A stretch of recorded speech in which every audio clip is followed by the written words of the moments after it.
इस वक्त एक बड़ी खबर आ रही है। अमेरिकी सेना भी एक्शन में आती दिखाई दे रही है। पोलैंड के पास अमेरिकी सैनिकों ने युद्ध अभ्यास शुरू कर दिया है। पोलैंड बॉर्डर पर अमेरिकी सैनिक जमा हैं। अमेरिकी न्यूज एजेंसी न्यूयॉर्क टाइम्स ने यह बड़ी खबर दी है। आपको बता दें कि अमेरिका नेटो देशों में सबसे बड़ा हिस्सेदार है। नेटो ने आज ही रूस को चेतावनी दी। कल नेटो देशों की बैठक बुलाई है। उससे पहले अमेरिकी सैनिकों का युद्धाभ्यास रूस के लिए था। और सबसे बड़ी बात यह है कि पोलैंड नेटो का सदस्य है और वहां पर युद्धाभ्यास और एक तस्वीर भी उस युद्धाभ्यास की जारी की गई है। आपको बता दें ये अमेरिकन सैनिकों की तस्वीरें हैं जो आप देख रहे हैं। पोलैंड में नेटो की देशों की फौजें मौजूद हैं, उसमें अमेरिकी फौजें भी हैं। और यह खबर है जो कि न्यूयॉर्क टाइम्स के हवाले से आई है कि वहां पर अब अमेरिकी सैनिकों ने युद्धाभ्यास शुरू कर दिया है। उन्होंने अपनी ड्रिल शुरू कर दी है।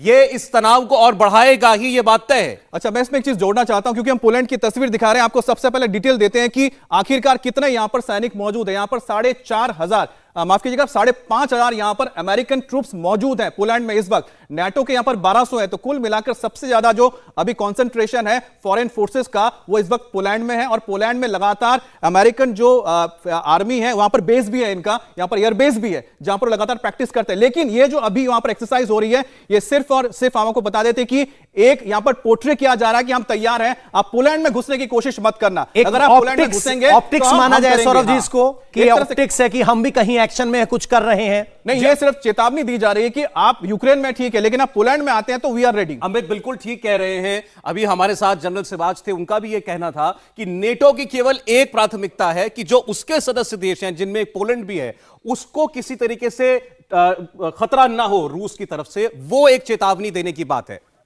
और जो जानकारी मिल रही है अमेरिका के लगभग 5,500 सैनिक जो आप बता रहे थे अमित, और ये शायद पुतिन ने भी ये बात कही है और ये उसका यूक्रेन से आगे जाने का कोई इरादा भी नहीं होगा शायद। नहीं, बिल्कुल यही वजह है। उसको पता है कि अगर वो क्रॉस करता है, अगर वो पोलैंड में जाता है तो फिर कन्फ्रंटेशन होगा। और जैसा मैं बता रहा हूं कि वार्सा में और उसके आसपास में बेसेस ऑलरेडी मौजूद है जहां पर अमेरिकन फाइटर्स मौजूद है। अगर अमेरिकन फाइटर्स आएंगे तो ये रशिया को भी पता है कि अमेरिकन फाइटर्स आर सुपीरियर। उनके जो स्टेल्थ हम कहते हैं कि स्टेल्थ विमान है वो रशिया से बेटर है। लेकिन आप देखिए कि इस वक्त कितना साइकोलॉजिकल वॉरफेयर जो है वो चल रहा है कि अमेरिकी अखबार ये खबर छापता है और उसके बाद तस्वीर जारी करता है जिसमें कुछ बस चंद जो है अमेरिकी सैनिक दिखाई दे रहे हैं। इस वक्त जब जंग जारी है यूक्रेन के अंदर और किसी भी वक्त कीव पर कब्जा कर सकती है रूसी सेना, उस वक्त अमेरिका का ये चेतावनी देना कि इससे आगे मत बढ़ना। बिल्कुल। और ये देखिए हम जो लगातार कह रहे हैं कि डेड कहां पर, लाइन कहां पर है, आपको कहीं ना कहीं एक लाइन क्रॉस रखना पड़ेगा कि दिस इज द लिमिट। अगर आप इसको क्रॉस करेंगे देन वी विल एक्ट। तो आप देखिए कि लगातार नेटो की ओर से आ रहा है कि नेटो नेटो नेटो। इसका मतलब साफ है कि आप नेटो की तरफ मत आना। और पोलैंड में अगर इस तरह की दी जा रही है तो उसका मतलब साफ है कि हम जिसे कहते हैं war game, psychological war game है जो बताया जा रहा है। हम वो ग्राफिक आपको दिखाना चाहते हैं, हमारी टीम अगर फ्लोर पर डाल सके, जिसमें वो सारे देश दिखाई देते हैं यूक्रेन के बगल के जो नेटो सदस्य हैं। उससे आपको पता चलेगा कि नेटो का कितना जमावड़ा यूक्रेन के पश्चिम में है। ये आपके सामने अब वो सारे देश भी आएंगे। जी अमित जी, अब तो हम दोबारा शुरू करते हैं, बुल्गारिया की बात करते हैं। तो बुल्गारिया में इस वक्त आपको बता दें करीब यहां पर भी 1200 के करीब जो नाटो फोर्सेस मौजूद है जिसमें यूएस के भी फोर्सेस हैं।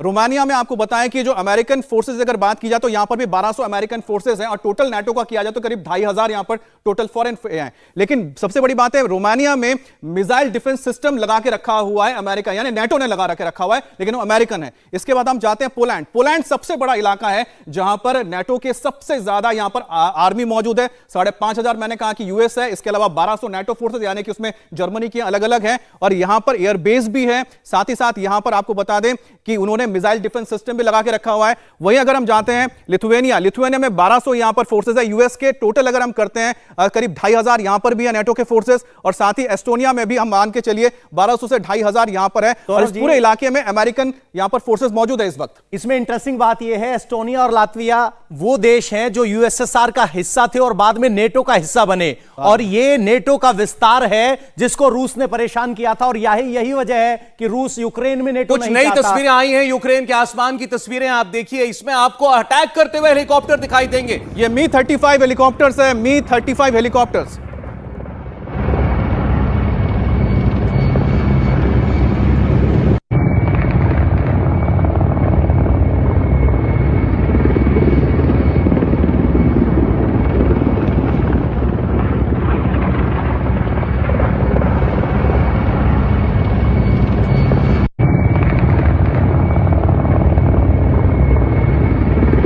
यूक्रेन की धरती पर आसमान से आग बरसाते आप रूसी हेलीकॉप्टर्स को देख रहे हैं, रूसी अटैक हेलीकॉप्टर्स, और अच्छी खासी तादाद में आप देख रहे हैं, जिसको अभी थोड़ी देर पहले हमारे साथ जनरल सिवाच मौजूद थे, वो कह रहे थे स्वॉर्मिंग, यानी एक झुंड में जो है ये हेलीकॉप्टर्स अटैक कर रहे हैं और हमला कर रहे हैं यूक्रेन। हमें तो इसमें टारगेट क्या रहता है? देखिए मैं बता दूं, यहां पर जो टारगेट्स वो कर रहे हैं कि नीचे जो ग्राउंड में आप देखिए जो पोस्ट्स होंगे उनको पता है कि कहां पर उन्होंने पहले मैपिंग कर रखी है कि कहां पर यहां पर आर्मी बेसेस, यहां पर मिलिट्री पोस्ट है, जिसको वो ग्राउंड अटैक के जरिए साफ करते हुए जाएंगे। लेकिन जो इलाका मैं आपको बता दूं दिख रहा है, ये कहां का है आप बता सकते हैं, क्योंकि यहाँ जो टेरेन आप देख रहे हैं कि यहां पर आपको छोटी छोटी जो पहाड़ियां नजर आ रही है, ये बेलारूस के करीब का इलाका है, यानी कि डोनबास से ऊपर का इलाका है। और इस इलाके में आपको बता दें कि इस तरह की पहाड़ियां, यानी कीव के आसपास का इलाका, मैपिंग की बात कर रहे हैं, यानी जो टारगेट है वो पता है उन्हें, इनको टारगेट पता है, exactly, ये पता हुआ है। और सबसे बड़ी बात है कि यहां पर देखिए Mi-35 अटैक हेलीकॉप्टर्स का इस्तेमाल किया जा रहा है, जो इसी के लिए इस्तेमाल की जाती है। और साथ ही साथ जो इलाका मैं आपको इसलिए बता रहा हूं क्योंकि आप नीचे साउथ में आते हैं तो वहां पर स्टेपी ग्रासलैंड पड़ता है, यहां वहां पर समतल इलाका है,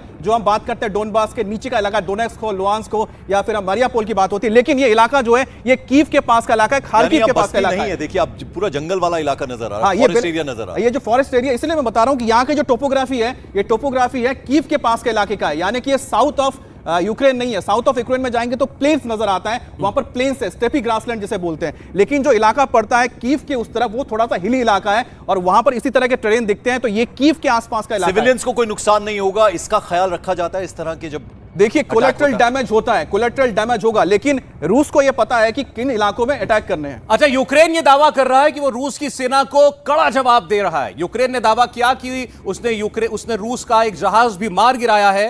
रूसी पायलट पैराशूट से नीचे उतरता हुआ दिखाई दे रहा है। यह तस्वीर जारी की गई है यूक्रेन की तरफ से, जिसमें यह दावा है कि ये एक रूसी एयरक्राफ्ट को, जहाज को मार गिराया है यूक्रेन की फौज ने, और पायलट जो है वो पैराशूट से नीचे उतरता हुआ, नीचे जमीन पर गिरता हुआ दिखाई दे रहा है।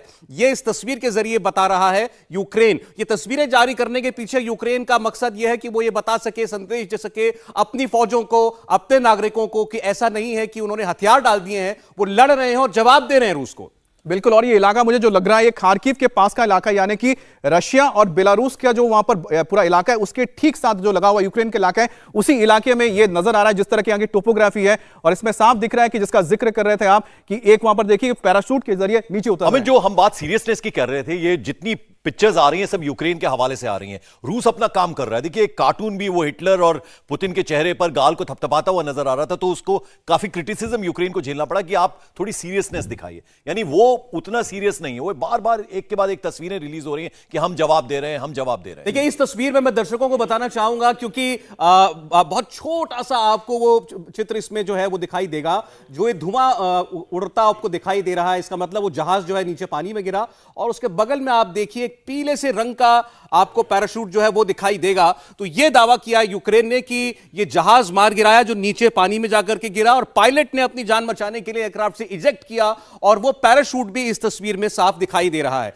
तो कुछ ना कुछ नुकसान रूस को पहुंचाने की कोशिश, ऐसा दावा यूक्रेन की सरकार जरूर करेगी। और इस दावे में सच्चाई भी है, क्योंकि जब आप इस तरह के मिलिट्री ऑपरेशंस करते हैं तो कहीं ना कहीं रेजिस्टेंस तो होता ही। ऐसा नहीं है कि रूस के पास कुछ नहीं, यूक्रेन के पास कुछ नहीं। यूक्रेन के पास भी मिसाइल्स हैं जो कि सोवियत एरा के, उसका इस्तेमाल वो कर रहे हैं और उनको पता है कि किस तरह से उनका इस्तेमाल करना है। लेकिन सबसे बड़ी बात है कि जिस इलाके में हम आप थोड़ी देर पहले तस्वीर देख रहे थे, जिसमें हमने देखा कि जो अटैक हेलीकॉप्टर्स हमला कर रहे हैं, तो साफ कर रहा है कि कीव की ओर बढ़ रहे हैं। इस बीच रूस की आर्मी का एक और बड़ा बयान आया। रूसी सेना के आगे यूक्रेन की सेना टिक नहीं पा रही है, यह रूसी सेना कह रही है। रूसी सैनिकों को देखते हुए यूक्रेन के सैनिक भाग रहे हैं और हथियार छोड़कर जवान भाग खड़े हो रहे हैं। तो आप देखें दोनों तरफ से अलग अलग दावे हैं। अब रूसी फौज की तरफ से यह बयान जारी किया गया है कि हमारा मुकाबला यूक्रेन की फौजें नहीं कर सकती, ना कर पा रही हैं, बल्कि उनके फौजी और सैनिक जो हैं वो भाग रहे हैं रूस की सेना को देख करके, और अपने हथियार तक छोड़कर भाग रहे हैं।